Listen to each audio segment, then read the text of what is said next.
extrañaba muchísimo. Aparte, les cuento que estoy muy contenta, perdón el feminismo, pero hoy es tarde de cata de libros de mujeres. Hoy vamos a entrevistar a 3 mujeres que realmente hacen honor a la literatura. Vamos a estar conversando con Evelyn Bogle, que viene desde Empedrado, Corrientes, nada más y nada menos. Vamos a estar charlando desde Goya con Verónica Alaya, que nos presenta su libro Ellas, nos va a contar un poco también de qué se trata. Y por supuesto, en conmemoración, aquel día de mañana, 3 de junio, se celebra el 6º grito del Ni Una Menos. Vamos a estar conversando con la escritora y activista femenina Florencia Abate. Pero como siempre, no estoy sola. Voy a presentar a una de mis compañeras, a la señora Laila Datter. ¿Cómo estás, Laila? Pero muy bien, Perla, muy contenta de estar otra vez en este programa. Otra vez acompañándonos, Laila. ¿Cómo estuvo tu semana? Contame, ¿cómo te trató la tercera fase? Bueno, cuidándome, siendo responsable con esta situación y bueno, está todo muy silencioso y muy callado. La gente está cuidándose, por suerte. Así que bueno, acá estamos, todavía en pie y como te digo, ¿no? Siendo responsables. Así es. Y estás con una invitada ya en piso. Así es, sí, la verdad que muy contenta de que esté Evelyn. Es una gran escritora, profesora de letras, licenciada en letras. Es una persona además que se dedica a la cultura en muchas ocasiones. Ella ha tenido participación en las ferias del libro, tanto en las que se hicieron en Buenos Aires, en el stand de Corrientes en Buenos Aires, y también en las ferias del libro locales. Es un placer realmente tenerte acá, Evelyn. Hola Laila, hola Perla, gracias por la invitación a todo el equipo. Estoy muy contenta de estar acá una vez más conversando con vos. Bueno, vos sabés que en este hermoso espacio creado acá por Perla Mendoza, en Cata de Libros, se permite esta posibilidad de charlar acerca de las obras con los propios escritores, con los protagonistas. Yo tengo acá 2 textos tuyos. Uno es Como un vestido caliente, Calzado para dama, y recién la escuchaba Perla, que ella hablaba de que vamos a tener personas que trabajan en pos del feminismo. Y yo cuando leí tus obras, está ese costado, acá, todo el tiempo. Sin más, acá dice, alguien te dijo que sos mujer, hija, madre, vientre, cosa cóncava que contiene, incompleta sin un varón a tu lado, fuerte y realmente interesante. Contame un poquito, Evelyn. Bueno, si bien durante el transcurso de la escritura de estos textos, la revisión y el armado del libro no fue pensado desde esta perspectiva, evidentemente hay cuestiones que van atravesando cosas ahí adentro y que se van manifestando, y creo que no podemos escapar a la realidad, a ciertas realidades que nos van marcando y que van de alguna manera causando inquietudes, causando dudas, incertidumbres, incomodidades, y me parece que es lo más lógico que todo eso aparezca en estos textos que, si bien, insisto, no fueron pensados desde esa perspectiva, pero evidentemente de una manera espontánea es algo que se manifiesta. En esto que se manifiesta en vos y que además es tan tierno, aparecen también figuras femeninas de tu entorno, tu abuela. ¿Cómo es esto de encontrarse con ella en estos libros? Contales a los que están escuchando qué se van a encontrar en estos textos. Bueno, lo que aparece en los textos son construcciones poéticas que están basadas en experiencias que son compartidas con abuelas, con madres, tías, con hermanas, con amigas y, bueno, con amigos también, con hermanos.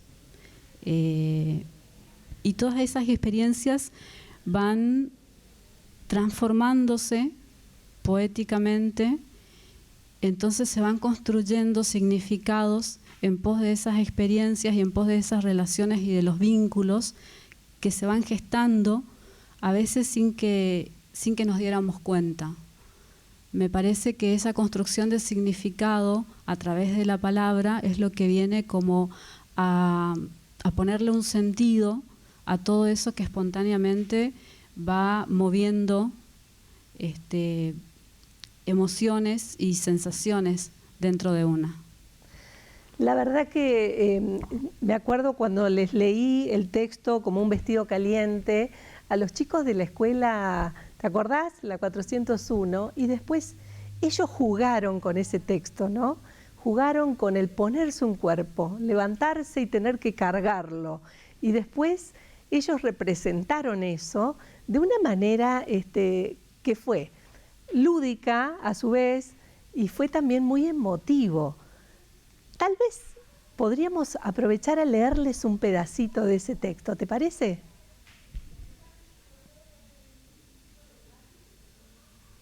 Después también está acá Martín Romero, que me encantaría que le hagas alguna pregunta también. Por supuesto que Evelyn nos visita desde unos cuantos kilómetros, así que hay que aprovecharla. Por supuesto. Bueno, buenas tardes a todos, bienvenidos. Aquí otra vez el placer de poder hojear este pequeño espacio del universo literario. Por supuesto, un honor tenerla a Evelyn aquí, un placer para nosotros.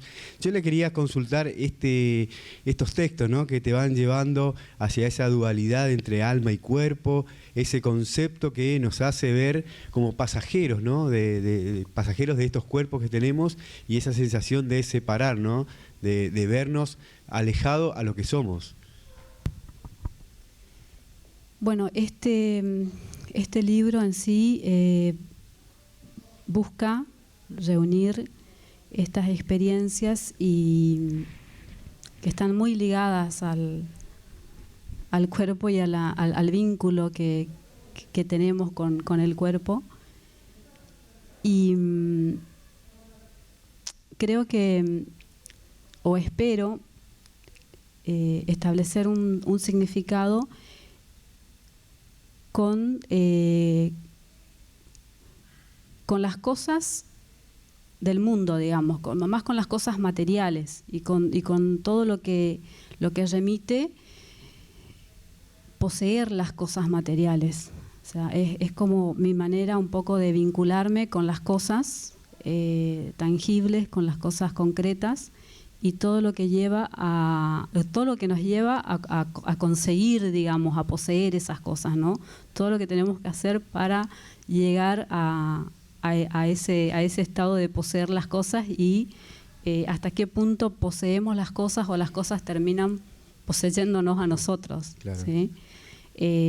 Entonces, hasta dónde llevamos el cuerpo y hasta dónde somos el mismo cuerpo. Un poco ese es el planteamiento, digamos. Llevo el cuerpo, lo levanto,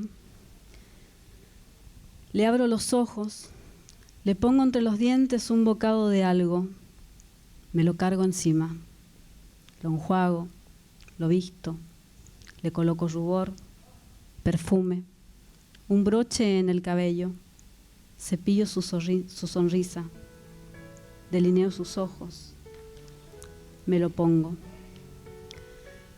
A veces las vísceras pesan, los órganos espumosos se inflaman y duelen, los fluidos se espesan, se detienen.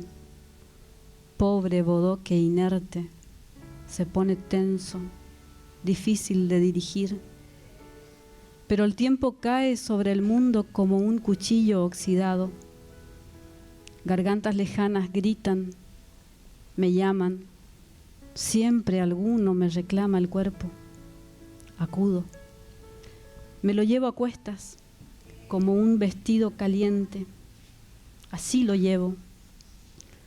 Lo transporto. lo traslado, lo arrastro, a todas partes lo llevo. A veces yo también voy.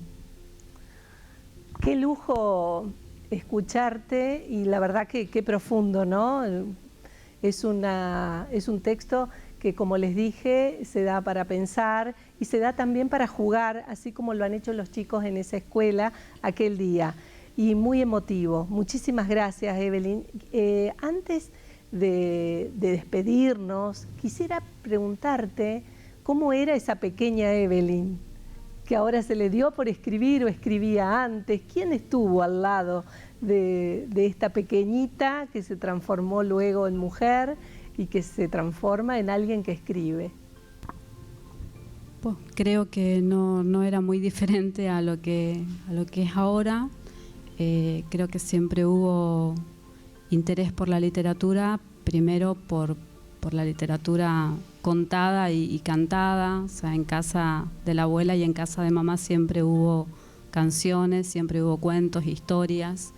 Así que el encuentro con la literatura fue desde muy temprano y desde esas situaciones, digamos. Mesas de tíos narrando. Recitando poemas, contando historias, cantando canciones. Entonces fue fácil acercarse a la literatura desde esos encuentros. Sí, ¿no? Como suele ser, ¿no? Esa caricia de palabras que uno recibe cuando es niño y luego sale esto que es realmente maravilloso. Sí, a mí me gustaría preguntarles cómo es la realidad o cómo vivo la realidad de escritora mujer en este concepto que estamos viendo hoy en el programa, recordando también los 6 años de aquella expresión de Ni Una Menos, y cómo ves vos la realidad de género en el universo literario. ¿Puedo contestarte con un poema? Me encantaría. Estamos en vivo y en directo desde 5 TV, disfrutando de este espacio junto a Evelyn Bocle, disfrutando de estas poesías que realmente nos expresan esta manera de mirarnos, de transparentarnos del cuerpo y descubrir el alma a través de las letras.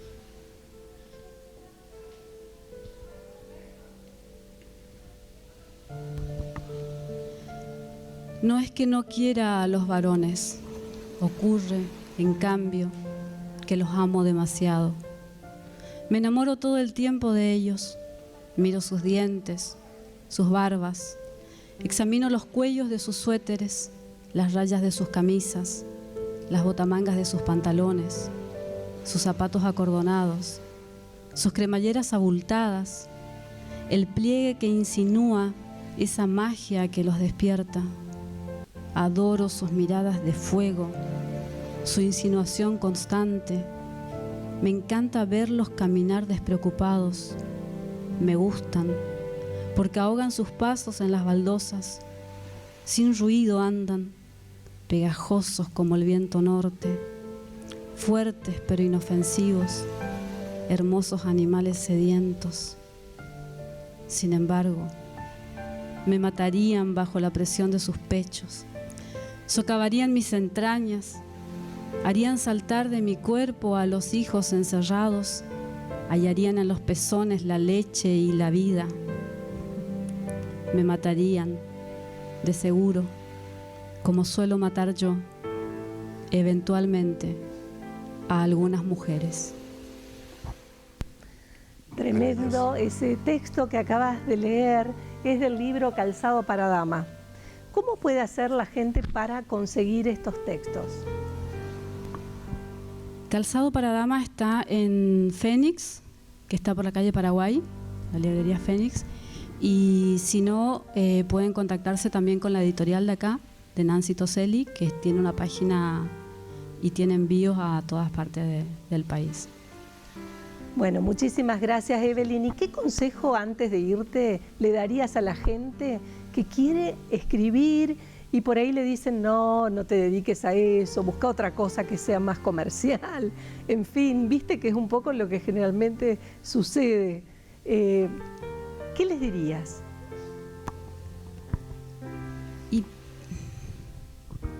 La pregunta sería ¿cómo se escribe? Yo escuché una vez a alguien decir que se escribe escribiendo. O sea, si no empezás, no vas a poder seguir, digamos. O sea, escribir y después ver qué se puede hacer con eso y si se puede hacer algo o no, empezar, arrancar. Y después juntarse con los colegas, juntarse con los grupos, buscar, bueno, ahora en las redes, buscar compartir. Yo creo que la literatura es un conjunto de voces, es un diálogo constante. Creo que nadie se construye solo. Me parece que esto es un intercambio constante. Vos también lo sabés porque estás todo el tiempo convocando y generando cosas. Entonces, acercarse con la escritura propia, sin miedo, y acercarse a la escritura de los demás, por sobre todo. Acercarse con la escritura propia, sin miedo, y acercarse a los demás, sobre todo. Son dos frases con las que me quedo y las guardo, y la verdad que pasé un momento muy agradable, espero que vos también. Por supuesto. Hasta la próxima, entonces. Muy bien, ahí escuchábamos la entrevista de Evelyn Bogle, una excelente escritora, y la verdad que compartíamos también estas sensaciones que nos dejan a través de sus dos libros. Y por supuesto recordando también ese 3 de junio, hace 6 años, ese grito de Ni Una Menos, un concepto que expresaba esa injusticia, esa impotencia que viven el sector femenino, que viven las mujeres en todo el mundo, pero principalmente aquí en Argentina, que por ahí como sociedad todavía no entendemos bien el concepto y todavía en su totalidad no nos abocamos a ello. Por eso queríamos compartir un documental que expresa este concepto de Ni Una Menos.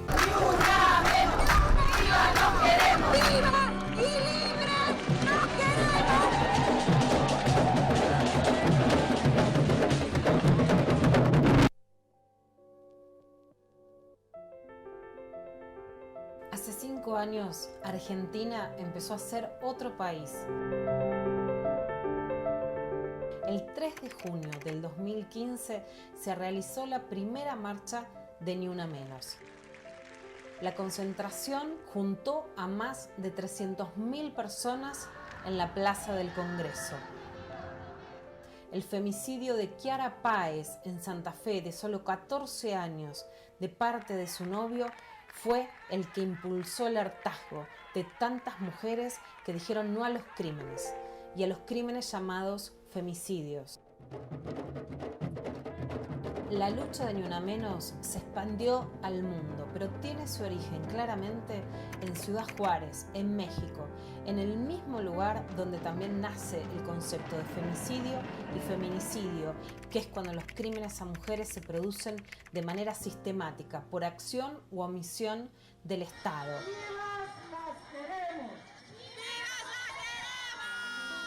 Susana Castillo fue la poeta mexicana que en 1995 dijo Ni Una Menos, pero ella misma fue asesinada en el 2012 por el crimen organizado.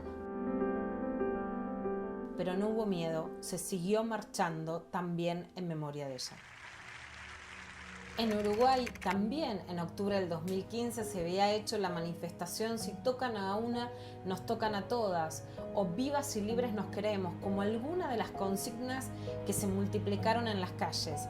Y como nunca la Argentina pudo lograr una acción multitudinaria de mujeres en las calles que se trasladó a otras mujeres que en Latinoamérica tenían miedo de salir. Perú, Uruguay, Nicaragua, Venezuela, Colombia y también en otros países de Europa como Italia y España, que tomaron este lema como un símbolo del freno a la violencia hacia las mujeres. También el concepto se expandió por las redes sociales. Después de Ni Una Menos empezaron a multiplicarse los hashtags de lo que se llamó la liberación de la palabra. Mi primer asedio fue un hashtag que en Brasil hizo que muchas mujeres empezaran a contar los acosos que sufrían en las calles, y eso también se multiplicó en el hashtag Mi Primer Acoso, que se replicó en México. Hacia fines del 2017, El hashtag, que venía también de antes igual que Ni Una Menos, pero que se tornó mucho más popular, fue #MeToo, a mí también.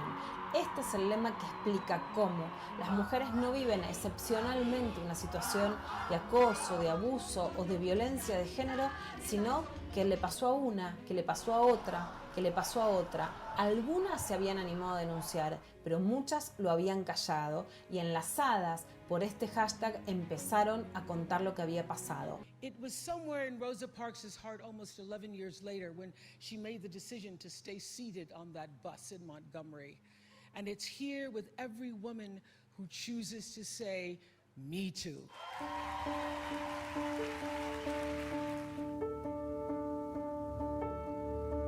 El 19 de octubre del 2016 se produce otro hecho que cambia la historia. Se produce el primer paro internacional de mujeres a partir de la bronca y la impotencia por el femicidio de Lucía Pérez en Mar del Plata.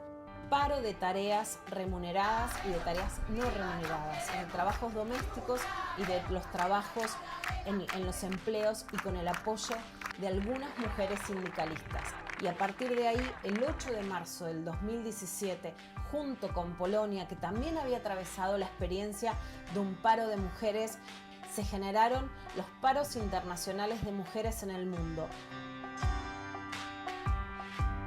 Ni Una Menos cambió el concepto masivo de qué son las muertes de las mujeres. No es pasión matar a alguien. Los femicidios son muertes evitables que deben ser evitados con políticas públicas. Por eso, a 5 años de Ni Una Menos, en un momento social tan especial, donde el coronavirus genera el confinamiento de la mitad de la población mundial y el encierro expone a más violencia a muchas mujeres, es importante que reivindiquemos la historia para que haya futuro. Ni Una Menos significa que la vida de las mujeres merece ser vivida y tiene que ser protegida.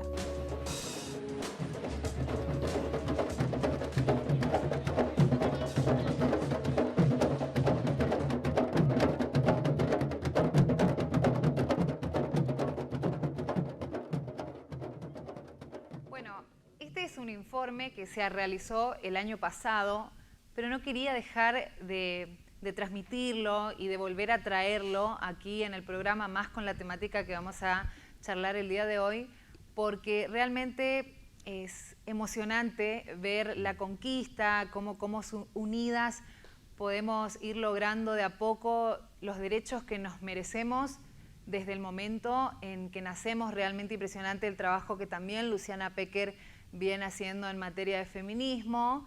Y bueno, mañana 3 de junio es la 6ª edición del Ni Una Menos, por eso queríamos no perder la oportunidad de tratar esta temática, de seguir generando conciencia. Ya está en comunicación con nosotros la escritora reconocida Florencia Abate, que también es activista feminista, y ella desde el primer Ni Una Menos viene trabajando. Su libro Biblioteca Feminista realmente, si todavía no lo es, debería ser material de estudio en las escuelas, porque desde 1789, si no me equivoco, ella trae toda la historia de cómo se desarrolla el feminismo hasta el día de hoy. Es un libro que toda persona que quiere entender un poco al respecto debería leerlo. Bienvenida, Florencia, ¿nos escuchás? ¿Nos ves? Sí, muchas gracias, Perla, por la invitación. ¿Cómo estás, Florencia? Bueno, corregime desde qué fecha porque no recuerdo específicamente ahora. Sí, efectivamente, yo formé éramos un grupo de 20 activistas, comunicadoras, periodistas, bueno, que organizamos la primera convocatoria, Ni Una Menos, en el 2015. Unos meses antes, en marzo, en realidad habíamos participado de una actividad que se llamaba justamente Ni Una Menos, una maratón de lecturas que se hizo en el Museo del Libro y de la Lengua de la Biblioteca Nacional. Con esa consigna, bueno, fuimos muchas personas a leer textos, fueron también familiares de víctimas, como el papá de Wanda Tadei, la mamá de Lola Chumnales, en fin, bueno, periodistas dedicadas a la temática, como Mariana Carvajal, bueno, mucha gente y fue una jornada muy conmovedora. A raíz de eso teníamos una página de Facebook que se llamaba Ni Una Menos, y luego, unos meses después, cuando ocurre el femicidio de Kiara Páez, algunas compañeras periodistas que habían estado aquel día utilizan Ni Una Menos como hashtag en Twitter para convocar a una movilización en el Congreso, y ahí enseguida nos sumamos nosotras, nos pusimos en campaña, y bueno, fueron unas semanas muy, muy arduas de organización y de discusión, no solo de organización de la logística, de la movilización, sino también de discusión sobre los puntos que se iban a reclamar en el acto que se realizó. Y sobre todo, bueno, fue impresionante, todavía se me pone la piel de gallina cuando lo recuerdo, cómo se viralizó en tan pocas semanas la consigna.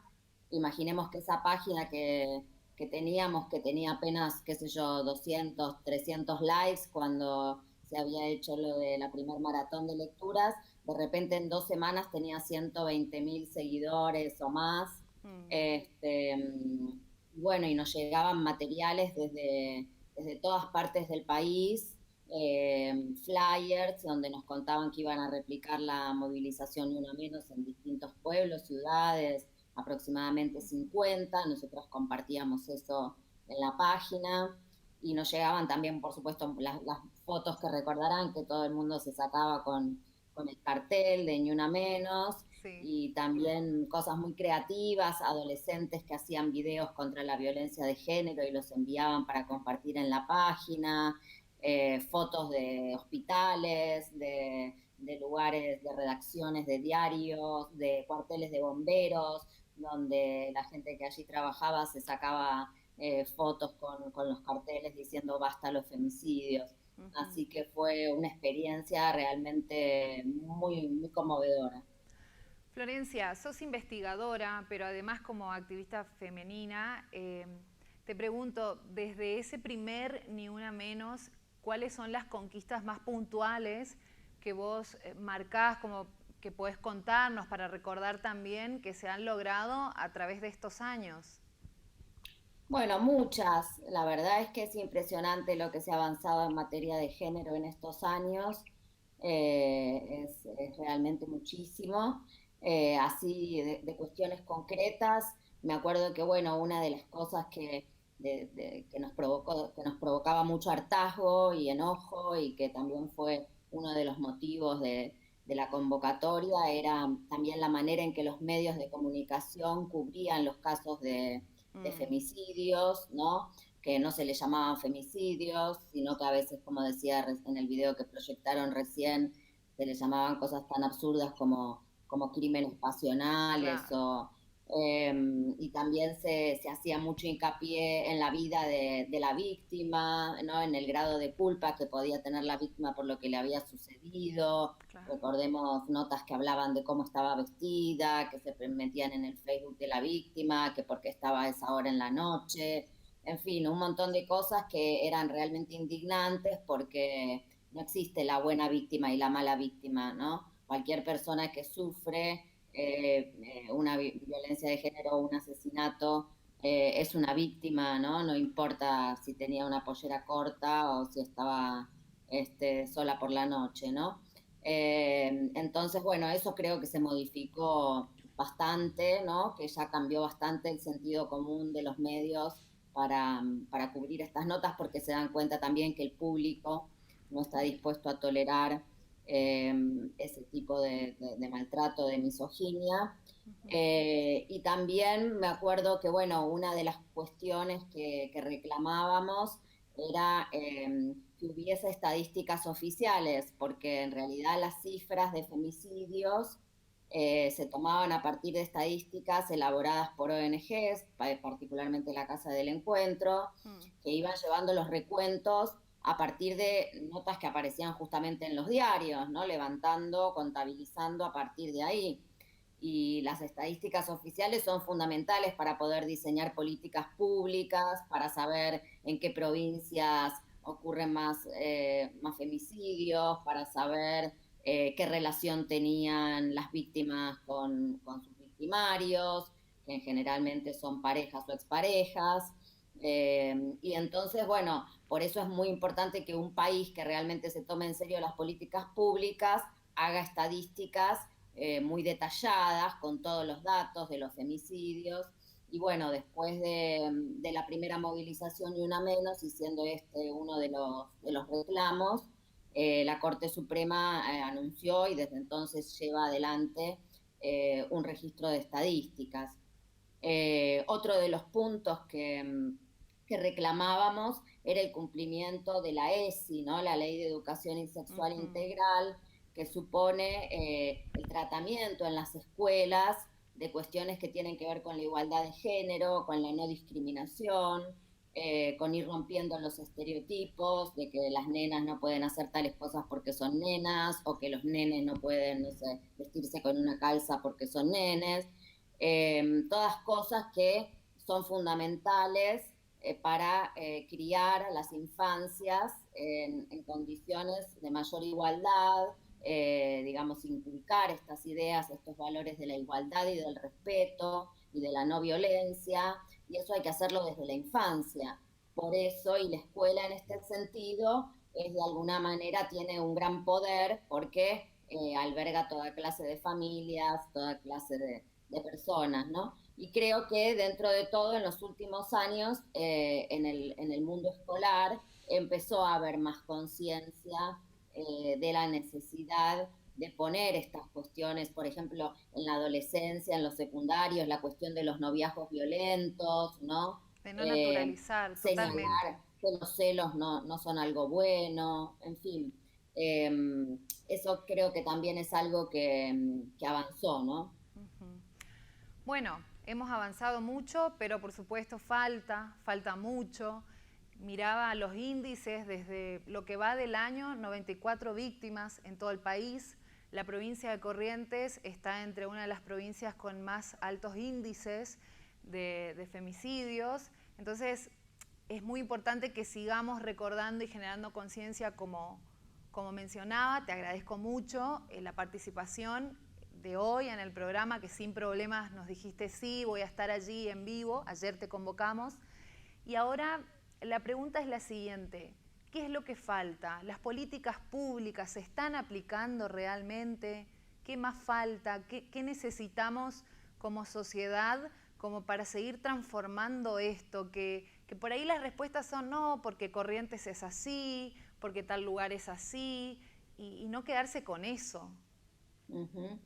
Bueno, yo creo, bueno, en particular en lo que tiene que ver con las instituciones, creo que todavía falta una transformación más profunda de la justicia, ¿no? Otro de los puntos que reclamábamos era la necesidad de que realmente el Poder Judicial asuma una perspectiva de género, porque bueno, son infinitas las injusticias muchas veces que sufren las mujeres cuando denuncian. También reclamábamos la unificación de los fueros, porque hay causas que se tramitan por un fuero y causas por otro, y otras por otro, y a lo mejor el tipo tiene un montón de antecedentes, pero están en diferentes fueros, entonces no lo consideran tan peligroso, ¿no? Siempre se les da una oportunidad más, etcétera.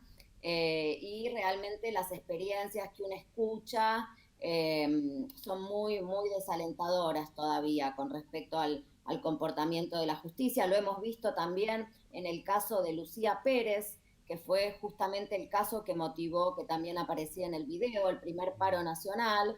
Recuerdan que lo primero que circuló sobre ese caso es que era una adolescente que había sido empalada de 16 años, pero si uno lee luego el fallo del juicio, era realmente un fallo muy revictimizante, donde se dudaba de que si el sexo había sido consensuado. La realidad es que es una adolescente de 16 años que le vendieron droga en la puerta de un colegio, entró a un departamento con un muchacho y salió muerta, con un muchacho mayor de edad, ¿no? y había otro mayor involucrado, un hombre más grande. Entonces, y la verdad, el fallo era no tenía ninguna perspectiva de género. Y esto es algo que no puede seguir pasando, ¿no? Yo diría que en esto sí hay una gran deuda en el accionar muchas veces de la justicia y muchas veces de las fuerzas de seguridad también, ¿no? Que cuando se denuncia minimizan. Hemos visto también que personal de las fuerzas de seguridad ha sido responsable de varios casos de violencia de género en los últimos tiempos, ¿no? Aprovechándose de que tienen armas reglamentarias. En fin, es necesaria una reeducación de las personas que trabajan a nivel institucional en el Estado para resolver esta problemática, ¿no? Porque tienen la responsabilidad de resolverla, tenemos que estar seguras de que están educados y educadas para eso, ¿no? Y después, bueno, yo creo, soy una gran optimista en cuanto a lo que puede hacer cada persona desde su lugar, su pequeño granito de arena, desde el espacio en el que está, para contribuir, como decía, a romper los estereotipos, digamos, a transmitirles confianza a las mujeres, a las niñas, a las adolescentes, ¿no? Estimular la igualdad también en la manera de criar a los varones, las quienes somos mamás, ¿no? Yo, por ejemplo, tengo un varón. Creo que es muy importante, ¿no? Que en esto nos comprometamos todas las personas. Florencia, te habla Laila, estoy acompañando acá a Perla en el programa y te estoy escuchando con mucha atención. ¿Cómo pones el acento en la reeducación, en revisar los estereotipos? Recordaba, como este es un programa de libros, cata de libros, recordaba, por ejemplo, como Agua para Chocolate, una historia que siempre ponía a esta mujer como pisoteada, ¿no?, en sus deseos, y de qué manera la literatura puede acompañar en estos cambios. Vos que los estás gestando, sos la protagonista de todo esto, sin duda debes tener títulos y recomendaciones para la gente que está escuchando. Totalmente. Sí, bueno, les invito también a leer Biblioteca Feminista, acá está, lo muestro, el libro que comentaba Perla, ¿no? Que es un libro que recorre justamente a lo largo del tiempo, ¿no? Desde la Revolución Francesa hasta nuestros días, a las principales autoras, ¿no?, de las corrientes de los feminismos, con justamente estas ideas que sin una verdadera transformación cultural, sin una verdadera reeducación de la sociedad, ¿no? Por más que no vamos a resolver esto con penas más duras, ¿no? Es necesario realmente una transformación de la conciencia. Y a eso se ha dedicado un poco las autoras feministas a lo largo del tiempo, a crear ideas y discusiones que nos permitan digamos, romper ciertas naturalizaciones que hacemos, ¿no? Respecto, porque casi todas las cosas, nuestra manera de ser mujeres, la manera de ser varones, son adquiridas, son culturales. Por ejemplo, la relación con la violencia. A los niños desde chiquitos, a los varones les enseñan a tener mayor familiaridad con la violencia que a las mujeres, ¿no? Por ejemplo, si a un nene en la escuela le pegan y no se defiende, generalmente sus padres se preocupan porque no se defendió, ¿no? Entonces, y así con todo, ¿no? Entonces, es muy, muy importante esto de la educación, y hay autoras, como por ejemplo, que yo menciono en el libro, le dedico un capítulo, como Mary Wollstonecraft, que tiene un libro muy hermoso que se llama Vindicación de los Derechos de la Mujer. Le dedico también un capítulo a Simone de Beauvoir, que además es una escritora extraordinaria. Si quieren leer ficción, por ejemplo, de Simone de Beauvoir, está el libro La Mujer Rota, que es muy interesante porque también habla del tema del envejecimiento en las mujeres, cómo vivimos la cuestión del envejecer, ¿no? Que siempre de las mujeres también se ha esperado la juventud y la belleza, ¿no? Y después, bueno, para recomendarles alguna autora argentina, por ejemplo, a mí me gusta mucho la obra de una autora que se llama Libertad de Mitrópolos, que es una autora nacida en Jujuy, y ella tiene un libro que me parece muy feminista, que es una novela con una heroína mujer, que el libro se llama Río de las Congojas. Pero bueno, como les decía, en Biblioteca Feminista se recomiendan muchos libros, hay a lo último del libro toda la bibliografía que yo utilicé para escribir el libro, y por lo tanto toda esa bibliografía después se puede ir a conseguir, a buscar. ¿Cómo estás, Florencia? Martín Romero te saluda, un placer hablar contigo. Quería consultarte, más allá de que estos temas de violencia de género, sobre femicidio, acoso, violaciones, todavía siguen siendo punto de discusión quizás para lograr más derechos, que por ahí la Argentina no lo ha logrado, pero también abrió puertas para igualdad de géneros en ámbitos de poder, como en el Estado, la igualdad de cupo femenino, llegar al espacio laboral donde la mujer pueda tener más posibilidades o la misma igualdad de posibilidades que tienen los hombres, o quizás aquí en Corrientes con una ley de chamameceras donde las artistas puedan tener la misma presencia que los hombres en los escenarios. Son temas que por ahí no se hablan mucho, pero que fueron abriendo también gracias a esta fuerza de movimiento que tuvieron. Totalmente, sí, totalmente. Lo que decís es así y tiene que ver con esto de cómo el feminismo de alguna manera transformó la conciencia de muchas mujeres en diferentes ámbitos, que se dieron cuenta. Yo, por ejemplo, en el ámbito de la literatura, no sé, yo hice, por ejemplo, la carrera de letras y mayoritariamente en los programas de las materias se daban textos de varones, he leído muy pocas mujeres, ¿no?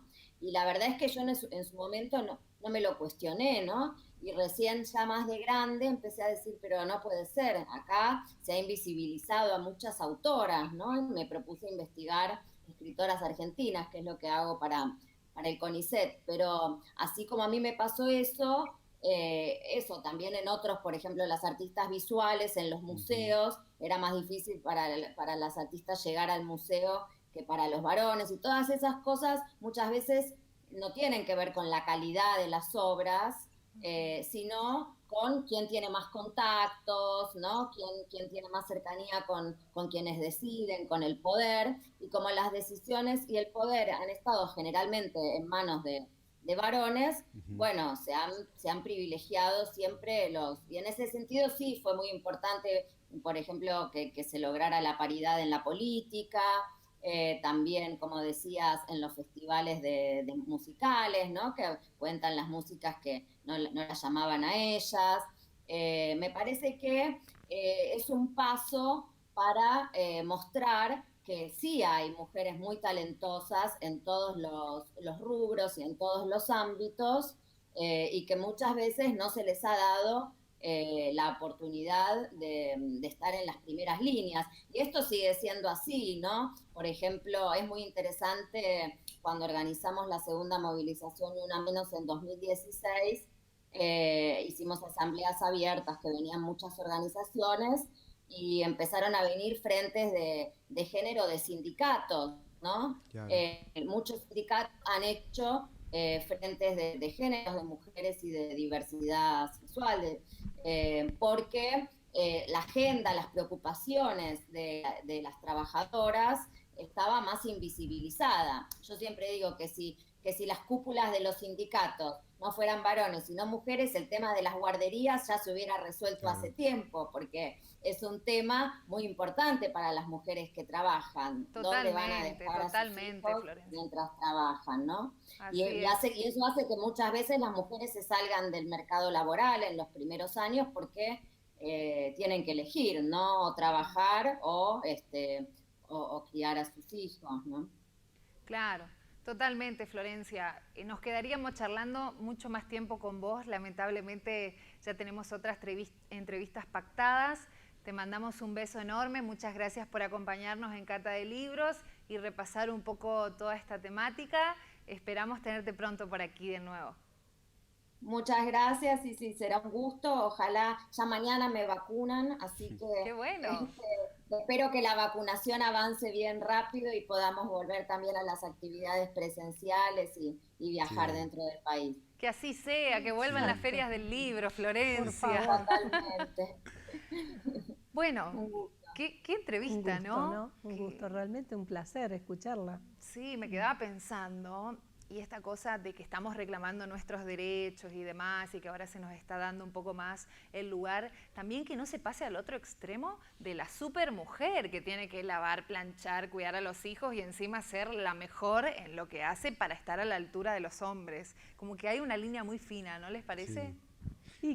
A mí me queda la sensación que, bueno, como pasó recién, ¿no? De que todavía tenemos muchas ganas de seguir sabiendo y conociendo este tema, de reivindicar este concepto, de revalorizar al género femenino y reivindicar sus derechos, sobre todo, para que la sociedad tenga esa sensación de igualdad o logre la igualdad que necesita en todos los ámbitos, y por eso también hay que acompañar este tipo de movimientos.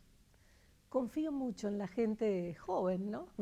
Creo que ellos están viviendo otra época, vos sos joven, y bueno, mis hijos, Sí. y los veo ya en una relación de pareja absolutamente diferente, a lo mejor a la que tuvo mi mamá, Claro. y a la que yo he recibido. Entonces creo y confío que sí, que se va a lograr un cambio muy importante para que no suceda esto que vos decís. Así es, esperemos, falta, pero bueno, vamos por un buen camino. Y ahora tenemos a otra entrevistada que se nos pasó la hora volando. Vamos a estar en comunicación con Verónica Alaya desde la ciudad de Goya, Corrientes. Ella escribe un libro que se llama Ellas. Me encanta el título del libro y habla un poco desde la mística, desde lo espiritual, sobre la mujer. Vamos a ver si ya está en comunicación con nosotros, si nos está escuchando, si nos está viendo, como para poder los tres charlar con ella. Hola Verónica, ¿nos escuchás? Buenas noches, ¿se me escucha a mí? No sé si se me ve. Bueno, ¿cómo estás? ¿Cómo te trata la cuarentena, Vero? Contanos. Bueno, acá estamos, transitándola un tiempo que no sé si nos lo hubiéramos imaginado, que iba a durar tanto. Y bueno, que creo que todavía estamos todos un poco descubriendo de qué se trata esto. Y sí. Digamos. ¿Escribiste tu libro en cuarentena, en plena cuarentena? Sí, el libro lo terminé en una luna llena del año pasado, haciendo cuarentena acá en Goya, volviendo a vivir a Goya en función de la cuarentena y haciendo cuarentena, valga la redundancia, de los 14 días, Sí. terminé el libro en ese trayecto de vida.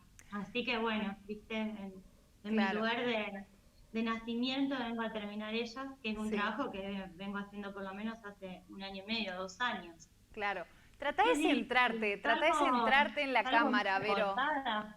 Claro, estás como cortada. Trata de centrarte en la cámara. Estas cosas pasan en vivo, señora, señor. Le pedimos disculpas. Si vos te corres un poquitito más para el otro lado, ahí está. Ahí te ves excelente. Ahí, Pero me quedo ahí. ahí estamos. Está perfecto. Igual seguís un poquitito cortada, pero no importa. No nos va a quedar mucho tiempo para charlar. Así que contanos de qué se trata Ellas. Bueno, Ellas es intenta ser en realidad con mucha humildad y alegría, lo digo, pero también con un profundo agradecimiento a tener en mi mano el libro, una investigación y un repaso de todo lo que tiene que ver con la conexión con lo femenino, con los feminismos, con los símbolos ancestrales que rescatamos en el hecho de ser mujeres y de ser grandes sacerdotisas, magas, y también en todo este discurso que viene desde los orígenes del universo y del mundo, y que hoy en esta energía que está despierta en nosotras hace también que podamos hablar del feminismo y que estemos buscando esta igualdad en relación al género, ¿no? Bueno, el género es algo que se construye socialmente, o sea, en realidad es intentar a través de ellas y de instalar este discurso más diverso, un encuentro de mujeres también en la diversidad y en el respeto, derribando los estereotipos, ¿no? Esto de que, bueno, para ser una feminista o para ser una buena mujer o para ser una sacerdotisa o una maga, hay que ser de determinada manera, ¿no? O hay que hablar de determinada manera, o hay que tener determinada conexión con la espiritualidad, o hay que practicar alguna espiritualidad de algún modo. O sea, bueno, la idea es, a través del libro, rescatar, digamos, esta mirada más ancestral de lo femenino, de los símbolos, sobre todo relacionados con el matriarcado, que se fueron perdiendo a través de la historia con el avasallamiento de las religiones de la Edad Media, el capitalismo, y esta mirada muy patriarcal, machista, pero centrada básicamente en la figura del hombre, ¿no? Claro. Como centro de la mirada en el desarrollo de la historia más contemporánea. Verónica, te habla Laila. La verdad que, bueno, un gusto escuchar que traes esto, ¿no? Esta mirada ancestral, esto de la energía femenina, esto de que viene la mujer trayendo esto desde su madre, desde su abuela, y lo encarna, y muchas veces se ha dicho, bueno, tiene un sexto sentido la mujer. ¿Qué pensás de eso? ¿Qué se dice normalmente? Sí, creo que es real, tenemos más de un sexto. Creo que sí, coincido plenamente porque cambiando, digamos, la perspectiva de la historia que tenemos incluso de la creación del mundo, pensemos que nada puede crearse si no es a partir de una energía femenina, de un útero gestante, de lo que sea, ¿no?, que gestemos. Y en ese sentido, ese movimiento de intuición, de profundidad, de energía que contiene, es femenino. Y es a tal punto, digamos, esto que nos lleva a lo íntimo y a lo profundo, que es necesario también incluso en la manifestación propia de la vida. O sea, la energía masculina es una energía más de acción, más de ir hacia adelante, por lo tanto es eléctrica. Que nosotras tenemos energía masculina. ¿no? En esto que tenemos, en este magnetismo, este sexto sentido, esta intuición, esto que nos viene dado así innatamente, como esto que dicen el tercer ojo, ¿no? Esta parte más espiritual, la tenemos todas en las entrañas. El tema es, bueno, darse la oportunidad de volver a descubrirlo, cada una desde el lugar que considere que eso le hace bien, ¿no? O sea, sin el estereotipo, sin un dogma o un modo que esté preestablecido, volver a poder tener esta conexión con el cuerpo y con el gozo, que durante tanto tiempo también se nos fue negado a través de la culpa, a través del dolor, a través del sacrificio, ¿no? Todos estos mandatos de los cuales todas tenemos en nuestro ADN parte de eso, ¿no? Así como nuestras abuelas nos han heredado, nuestras ancestras, un montón de dones que están buenos sostener y seguir transmitiendo a las generaciones futuras. También nosotras traemos, y por supuesto los varones también, un montón de heridas patriarcales que tienen que ver con la culpa, el silenciamiento, el avasallamiento, y bueno, la idea es también ir despertando en estos mandatos, en estos estereotipos, para poder atravesarlos de la mejor manera, con conciencia, para también ir legando a las generaciones futuras una mente más libre, ¿no? O sea, un poder avanzar en libertad. Buenas tardes, Verónica Martín Romero te saluda. De la que nosotras pudimos ejercer, o nuestras madres o nuestras abuelas. Claro. Sí. ¿Cómo estás, Verónica? Martín Romero te saluda, un placer tomar contacto con vos. Bueno, la historia la ha condenado a las mujeres, ¿no? A ellas, y recién se ha destapado, es reciente el destape que han tenido las mujeres con respecto a los derechos. ¿Por qué crees vos que pasó esto?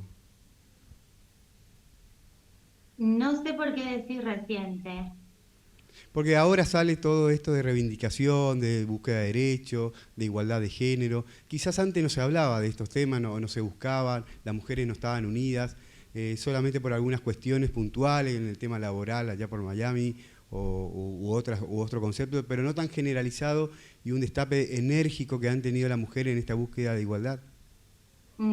Sí, yo creo que hace mucho tiempo que las mujeres venimos trabajando, empoderándonos y trayendo desde distintas perspectivas discursos de empoderamiento. Creo, sí, coincido en que puede ser que a lo mejor en la última década o en el último tiempo se ha tenido por distintos temas graves mayor protagonismo y que ha podido esto poner en tela de juicio, poner, digamos, en el tapete reivindicaciones urgentes. Creo que tiene que ver con una mirada patriarcal que ya está agotada, y con una energía femenina, una mirada, digamos, de los feminismos y del género en general, que necesita un paso evolutivo, ¿no? O sea, no solamente, pensar en la igualdad entre hombres y mujeres, sino también en una mirada respetuosa del género en general. Totalmente, Verónica. ¿Me escuchás? Tenemos que, Sí. disculpas, tenemos que entregar el programa, ya no nos queda más tiempo. Te esperamos pronto en Cata de Libros nuevamente para charlar un poco más.